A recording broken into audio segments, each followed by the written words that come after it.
چوتھی بات اس آیت کریمہ سے ہمیں یہ معلوم ہوتی ہے کہ اللہ تعالیٰ کے قانون میں ایک قانون یہ ہے کہ اللہ تعالیٰ الجزاء من جنس العمل، جیسا عمل ہوتا ہے ویسا جزا، ویسی جو ہے بدلہ دیتے ہیں. جیسا عمل ہوتا ہے ویسا ہی بدلہ اللہ رب العالمین دیتے ہیں. فرمایا وَمَن يَغْلُلْ يَأْتِ بِمَا غَلَّ يَوْمَ الْقِيَامَةِ، جو انسان خیانت کرے گا قیامت کے دن وہ خیانت کو لے کر آئے گا. تو جیسی خیانت ہوگی ویسا ہی خیانت جو ہے وہ لے کر آئے گا. اور یہ بات جو یہاں پر جو ذکر کی گئی ہے بطور سزا کے ذکر کی گئی ہے. جو لے کر آئے گا وہ اس لیے نہیں لے کر آئے گا یہ بہت اچھا کام کیا اور لا کے دکھائے گا کہ ہم نے اچھا کام کیا، نہیں، یہ بطور سزا بطور عبرت کے لیے وہاں پر ہے. اس لیے بعض لوگوں نے اس کا ایک غلط مطلب یہ نکال لیا کہ اگر خیانت میں کوئی اچھی چیز لے کر خیانت کر لی ہے تو آپ نے تو وہ اچھی چیز لے کر آئیں گے آپ. جیسے مثال کے طور پر کسی نے قرآن کی خیانت کر لی ہے، قرآن کی مصحف اٹھا لی ہے کہیں سے، تو کل قیامت کے دن وہی مصحف قرآن کا جو نسخہ ہوتا ہے وہ لے کر آئے گا، تو یہ اچھی چیز ہو گئی. تو یہ آپ سمجھیں کہ یہ بات غلط ہے. صحیح بات یہ ہے کہ یہاں پر اللہ تعالیٰ نے بطور سزا کے ذکر کیا ہے کہ جو قیامت جو دنیا میں خیانت کرتا ہے کل قیامت کے دن خیانت کیا ہوا سامان لے کر آئے گا. پانچویں بات اس آیت کریمہ سے یہ معلوم ہوتی ہے، اس آیت کریمہ سے اس بات کا ثبوت ملتا ہے کہ مرنے کے بعد زندہ کیا جانا ہے. مرنے کے بعد کیا ہوگا؟ البعث، دوبارہ زندہ کیا جائے گا. اور زندہ کس لیے کیا جائے گا؟ اس کا ایک مقصد ہے. مقصد کیا ہے؟ جو کچھ بھی زندگی موت سے پہلے کیا ہے اس کا بدلہ دینے کے لیے. یہی کانسیپٹ ہے سیدھا سیدھا اسلام کا، اس کے علاوہ اور کوئی کانسیپٹ نہیں ہے. کوئی یہ کہے کہ نہیں انسان جنم لے گا 7 جنم لیں گے اور اس سے پہلے جو تھا اس کی سزا کے طور پر کچھ بھی سزا مل سکتی ہے. کسی نے کہا کہ جانور بن جائیں گے، کسی نے کہا کتا بن جائیں گے، کسی نے کہا بلی بن جائیں گے، جیسا پاپ کیا ہوگا ویسا بنے گا، یہ 7 جنموں تک چلے گا. ایسا کچھ نہیں، کوئی جنم نہیں ہے، صرف ایک جنم ہے. بس وہ کیا ہے؟ بعث بعد الموت، موت کے بعد دوبارہ زندہ کیا جائے گا، اس کے بعد پھر موت نہیں ہے. ٹھیک ہے، اور وہ اس کا ایک مقصد ہے. دوبارہ زندہ کیا جانے کا مطلب یہ نہیں ہے کہ تم کو حیات دی جا رہی ہے زندگی، نہیں، تم نے جو کچھ پہلے کیا ہے اس کا بدلہ دیا جائے گا. اور اس کے بعد دیکھیے چھٹی بات اس آیت کریمہ سے ہمیں یہ معلوم ہوتی ہے کہ اللہ رب العالمین کی قدرت کا ہمیں اندازہ ہوتا ہے. کیا قدرت ہمیں پتہ چلتی ہے؟ پتہ یہ چلتا ہے کہ اللہ رب العالمین اس بات پر قادر ہے کہ انسان جو کچھ بھی بطور خیانت کیا ہوگا دنیا میں وہ سب اللہ رب العالمین اس کے ساتھ لے کر آئے گا. حالانکہ خیانت کر کے وہ چیز فنا بھی ہو گئی ہوگی، ختم بھی ہو گئی ہوگی.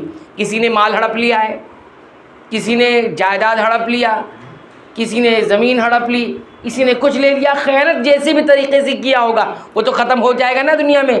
لیکن اللہ رب العالمین کی قدرت دیکھیے، وہی چیز قیامت کے دن انسان اپنے اوپر لاد کر لائے گا. حتیٰ کہ اہل علم نے یہ بھی کہا ہے کہ انسان اگر خیانت کے طور پر کھانا بھی کسی کا کھا لیا تھا، لے لیا تھا، تو کھا لیا تو ختم ہو گیا، کل قیامت کی وہ کھانا بھی لاد کر لے کر آئے گا. یہ اللہ رب العالمین کی قدرت ہے. یہ اللہ رب العالمین کی کیا ہے؟ قدرت ہے. اور اس کی قدرت کی شان یہ ہے انما امرہ اذا اراد شیئا ان یقول له کن فیکون. جب اللہ کا معاملہ یہ ہے، شان یہ ہے کہ جب وہ کسی چیز کا فقط ارادہ کر لیتا ہے تو اس کے لیے کہہ دیتا ہے کن، کن ہو جا، فیکون وہ ہو جاتی ہے. تو یہ اللہ کی شان ہے، یہ اللہ کی قدرت ہے. یہ تو بہت دور کی بات ہے.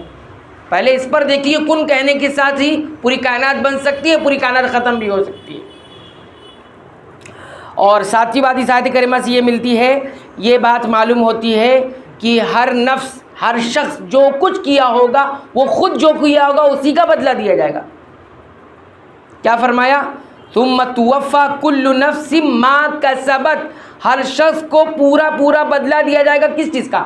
ما کسبت، جو اس نے کیا ہوگا، کسی اور نے نہیں، اس نے کیا ہوگا. تو انسان کو اسی کا ہی بدلہ دیا جائے گا جو وہ خود کرے گا. اسی سے ان باتوں کا بھی رد ہو جاتا ہے جو یہ کہتے ہیں کہ قرآن خوانی کر کے ہم دوسرے کو ثواب دے دیں گے. بھائی قرآن آپ نے پڑھا ہے، آپ دوسروں کو ثواب کیسے دے دیں گے؟ ہاں، جو چیز سنت سے ثابت ہے وہ تو ثابت رہے گی. جیسے 3 باتیں سنت سے ثابت ہے. کیا ہے؟ روزے کے بارے میں اگر کسی کے اوپر روزے تھے واجب تھا اس کے اوپر، اس نے کیا نہیں، تو اللہ نے اتنی گنجائش دے رکھی ہے کہ اس کے ولی جو ہوتے ہیں کہ رشتہ دار، اس کی طرف سے روزہ رکھیں گے، اس واجب کو ختم کریں گے، اتاریں گے اس کے اوپر سے، ٹھیک ہے نا. تو یہ اجر نہیں مل رہا ہے اس کو، بلکہ اس کے اوپر سے یہ فرض ساقط ہوگا. دوسرا اسی طرح حج ہے، اگر کسی کے اوپر حج فرض ہے اور وہ کر نہیں سک رہا ہے، فرض ہو گیا لیکن کسی وجہ سے نہیں کر پا رہا ہے، تو کوئی اور اس کی طرف سے حج کر دے گا، ٹھیک ہے. یہ ثابت ہے، سنت ہے، اس لیے ثابت ہم کہہ رہے ہیں. اسی طرح آپ دیکھیں گے صدقہ ہے، صدقہ بھی کرتا کوئی اور ہے، ثواب کسی اور کو ملتا ہے، یعنی کسی کی طرف سے کسی نے صدقہ کر دیا. تو یہ کچھ عبادتیں جو سنت سے ثابت ہے، لیکن اس کے علاوہ جتنی عبادتیں ہیں جو ہدیہ کے طور پر انسان کرے، ایصال ثواب کے لیے کرے، تو اہل علم کہتے ہیں یہ بات غلط ہے. کہیں بھی روایتوں کے اندر اور صحابہ کرام کے اندر یہ نہیں ملتا کہ انہوں نے اپنے مرنے والوں کی طرف سے قرآن پڑھ کے بخشوایا، نہیں بخشوایا. تو اگر اس کا معنی یہی ہوتا تو پھر تو یہاں بتایا کل نفس بما کسبت، ہر نفس نے جو کچھ کیا ہوگا وہ خود اس کو ملے گا. قرآن کوئی پڑھ رہا ہے ملے گا آپ کو کیسے؟ ٹھیک ہے. تو یہ بات تھوڑی سمجھنے کی ضرورت ہے. اور بعض لوگوں نے اس لیے کہا کہ انما الاعمال بالنیات، اعمال کا دار و مدار نیتوں پر، ہم نے نیت دوسرے کے لیے کی ہے تو دوسرے کو مل رہا ہے. کیا کہا؟ انما الاعمال بالنیات، اللہ کے رسول نے خود کہا ہے کہ اعمال کا دار و مدار نیت پر ہے. تو انسان وانما لکل امرئ ما نوى، کہ انسان کے لیے وہی ہے جو کچھ اس نے نیت کی ہے. تو نیت ہم نے کیا کی کہ ہم نماز پڑھیں گے اور ثواب دوسرے کو مل جائے، تو ہم نے ثواب کی نیت کسی اور کے لیے کی تو اس کو مل جائے گا. تو کیا یہ مفہوم، یہی فہم صحابہ نے سمجھا کہ نہیں سمجھا؟ یہ حدیث صحابہ کے پاس آئی تھی کہ نہیں آئی تھی؟ سب سے پہلے تو انہی کے پاس آئی اور انہوں نے ہی ہم تک پہنچایا. تو صحابہ کرام کے پاس یہ جب حدیث پہنچی تو کیا انہوں نے یہی مفہوم لیا، یہی معنی سمجھا کہ اس کا یہی معنی ہے کہ ہر عمل میں ہم یہ کرتا پھریں؟ اور ایک چیز اور ہے، اس میں ایک چیز اور کلیئر کر دینا چاہتا ہوں کہ بعض لوگ کیا کرتے ہیں، کچھ عبادتیں ایسی کرتے ہیں اور اس کا ثواب رسول اللہ صلی اللہ علیہ وسلم کو پہنچاتے ہیں یا کسی پیر ولی بزرگ کو پہنچاتے ہیں. کیوں؟ ثواب پہنچایا جاتا ہے نا. بعض لوگ جو ہے قربانی کرتے ہیں، قربانی کا ثواب کس کو؟ ایک قربانی میرے طرف سے، ایک قربانی رسول اللہ کی طرف سے. ہاں، کس لیے؟ ثواب کے لیے. تو کیا یہ بھی جائز ہے؟ تو دیکھیں گے آپ، یہ بھی جائز و درست نہیں ہے. کیوں جائز و درست نہیں؟ کیونکہ یہ ساری چیزیں صحابہ کے دوران موجود تھی، لیکن انہوں نے کبھی بھی اپنی میت کی جانب سے اس طرح کی چیزیں نہیں کی. ٹھیک ہے. صحیح اور راجح بات یہ، علماء نے وہ رائے دی ہے لیکن وہ رائے قابل قبول نہیں ہے. کیوں نہیں ہے؟ کیونکہ فہم صحابہ کے فہم سے اور عمل سے ٹکراتی ہے. اور ہم کو معیار دیا گیا ہے صحابہ کرام کے عمل کا کہ صحابہ کرام نے اگر کیا تو ہاں، نہیں کیا تو نہیں. ٹھیک ہے، یہ آپ سمجھ کے رکھیں. تو یہ چیز ہے کہ کسی نے بھی صحابہ کرام میں بھی کسی نے بھی کوئی عمل کیا ہو اور اس کا ثواب رسول اللہ صلی اللہ علیہ وسلم کو پہنچایا ہو. اب یہ بات ہے کہ جب آپ نے نیت کی ہے کسی اور ثواب کی، تو وہ ثواب کا کیا ہوا؟ وہ ثواب کا کیا ہوا؟ تو کہتے ہیں یا تو وہ ثواب ضائع ہو جائے گا یا پھر کیا ہوگا؟ اسی آدمی کو ملے گا، اسی آدمی کو ملے گا. ایک چیز اور آپ یہ کلیئر کر لیں کہ ایک مسئلہ یہ بھی آتا ہے کہ کچھ لوگ کچھ عبادتیں کرتے ہیں، کچھ کھانے یا کچھ قرآن پڑھتے ہیں، اب وہ لے جاتے ہیں مولوی صاحب کے پاس اور مولوی صاحب کو کہتے ہیں یہ آپ بخش دیجیے. کیا کر دیجیے؟ بخش دیجیے. میرے بھائی، مولوی صاحب کو کس نے اتھارٹی دی ہے بخشنے کی؟ یہاں پر اللہ تعالیٰ نے ہر کسی کو عمل کو لگایا ہے. آپ عمل کریں گے، فرشتے ریکارڈ کریں گے، لکھیں گے، اس کا ثواب اور سزا جو بھی ہوگا وہ اللہ دیتے ہیں. فرشتے لے جاتے ہیں اور دینے والے کون ہیں؟ اللہ. اس میں عالم کہاں سے آ گیا؟ مولوی بیچ میں کہاں سے آ گیا؟ وہ قرآن پڑھا جاتا ہے، قرآن کی پوری تعداد لکھ دی جاتی ہے، یہ ہم نے پڑھا ہے، یہ فلاں نے اتنا پڑھا ہے، سب کو ملا کے آپ مردے کو بخش دیجیے.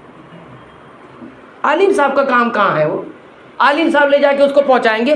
عالم صاحب کو اتھارٹی کس نے دی ہے؟ کہاں سے ثابت ہے؟ فرشتوں سے کہتے کہ سمجھ میں آئے، فرشتے لے کر آتے جاتے ہیں، اعمال کو اٹھایا جاتا ہے. ہم جانتے ہیں کیسے اٹھایا جاتا ہے، وہ تو اللہ ہی بہتر جانتے ہیں، لیکن فرشتے اعمال کو لے کر جاتے ہیں. ہمارا ایمان ہے کیسے لے جاتے ہیں وہ تو اللہ ہی بہتر جانتے ہیں، فرشتے جانتے ہیں. تو کہنے کا مقصود یہ ہے کہ یہ بھی آپ کلیئر یہ صاف کر لیں کہ یہ سب چیزیں غیر شرعی ہیں، یہ سب چیزیں جائز و درست نہیں ہے. ہاں، کچھ اعمال ایسے ہیں جس کا ثواب خود بخود پہنچتا ہے، جیسے دعا ہے. دعا میں کروں، کسی کے لیے بھی کروں، سب کو پہنچے گی. دعا ایسی چیز ہے، استغفار کسی کے لیے آپ مغفرت کی دعا کریں اس کو ضرور پہنچے گی.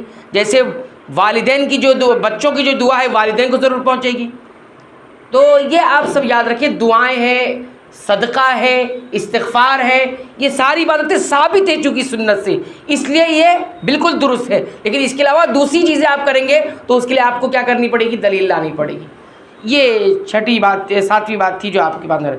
آٹھویں اور آخری بات اس آیت کریمہ سے جو ہمیں معلوم ہوتی ہے وہ یہ معلوم ہوتی ہے کہ اللہ تعالیٰ نے اس آیت کریمہ میں اپنے آپ سے ظلم کی نفی کر دی ہے کہ مجھ سے ظلم نہیں ہوگا، ظلم ذرہ برابر نہیں ہوگا۔ کتنی بڑی روحانیت ہے اس کے اندر، کتنی بڑی بات ہے۔ انسان جو کچھ بھی تھوڑا بہت بھی کیا ہے تو وہ یہ ہمیشہ اللہ سے اچھا گمان رکھے، حسن ظن رکھے کہ اللہ جو کچھ میں نے خالص تیرے لیے کیا ہے اس کا ضرور بدلہ ملے گا۔ ہاں یہ بھی یاد رکھے کہ لیکن اگر غلط کیا ہے تو اگر عدل پہ اگر اللہ عدل کرے، انصاف کرے تو اس کی سزا بھی ملے گی، لیکن حسن ظن اللہ سے ضرور رکھے۔ حسن ظن کا جو ہے نا معاملہ اوپر رکھے، دیکھو دو بیلنس رکھے، بیلنس نہیں رکھی۔ ایک ہوتا ہے کہ اللہ تعالیٰ عدل کرے گا، ہے نا، عدل کرے گا، یہ ایمان ہے، اور ایک اللہ تعالیٰ ظلم نہیں کرے گا۔ تو ظلم نہیں کرنا یہ اللہ کے اچھا گمان کرنا، یہ یقین رکھنا کہ اللہ ظلم نہیں کریں گے۔ تو جو کچھ بھی کیا، یہ جب پلڑا بھاری رہے گا تو اللہ کے رسول فرماتے ہیں کہ اللہ تعالیٰ خود کہتے ہیں کہ میں بندے کے گمان کے ساتھ ہوں، جیسا وہ میرے ساتھ گمان کرتا ہے ویسا میں اس کے ساتھ۔ آج دیکھیے مسلمان اللہ کے تعلق سے عقیدہ ہی نہیں ہے کہ اللہ ہماری بگڑی بنائیں گے، تو تمہاری بگڑی بنے گی کہاں سے؟ بنے گی نہیں بگڑی۔ بگڑی بنانے والے تو کسی اور کو سمجھ کے بیٹھے ہیں، فلاں بگڑی بناتے ہیں، بگڑی جو ہے سنوارتے ہیں، اور یہاں نہیں، اللہ ہی بگڑی بناتا ہے اور اللہ ہی بگڑی اور سنوارتا ہے لوگوں کی۔ یہ عقیدہ ہی نہیں ہے تو ظاہر سی بات ہے بگڑی ہماری سنور ہی نہیں رہی ہے، ہماری بگڑی بن ہی نہیں رہی۔ تو بہرحال یہ چیز ہے، یا بہرحال یہ یاد رکھیں کہ اللہ تعالیٰ کسی کے ساتھ ظلم نہیں کریں گے۔